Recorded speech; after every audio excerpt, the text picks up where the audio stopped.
10 సంవత్సరాలు ఒక కుటుంబ పాలన, ఒక అవినీతి పాలన, ఒక మూర్ఖత్వ పాలనతో తెలంగాణ మొత్తం సర్వనాశనం అయిపోయింది.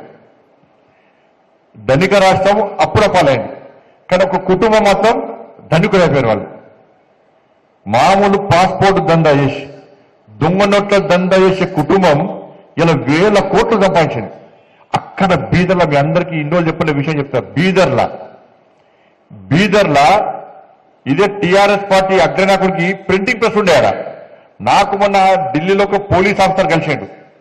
సార్, నేను సిద్దిపేట ఎస్పీ ఉన్నప్పుడు బీదర్లో ఒక ప్రింటింగ్ ప్రెస్ ఉండే.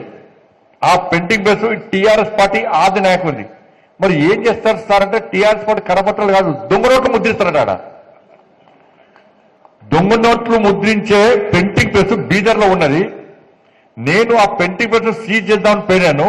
పోయేసరికి రాష్ట్రంలో నుండి ఒక ముఖ్య నాయకుడు నాకు ఫోన్ చేసి, మీకు డ్యూటీ అక్కడ లేదు, మీరు అక్కడ పోకండి అని చెప్పి నన్ను ఆదేశిస్తే నేను పోలేకపోయినా.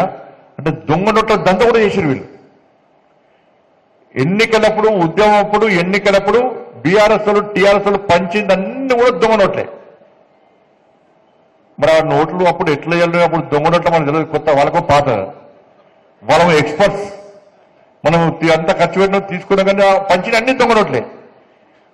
ఉద్యమం తర్వాత ఎన్నికలప్పుడు టీఆర్ఎస్ వాళ్ళు పంచిన పైసలు మొత్తం దొంగ నోట్లే. బీదర్లో ముద్రించిన దొంగ నోట్లు అవి కుల్ల.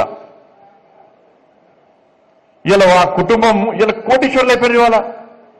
ఇవాళ మనకు డిఏ లేవా, పిఆర్సీ లేదా, ప్రమోషన్ లేవా, కొత్త ఉద్యోగాలు లేవా.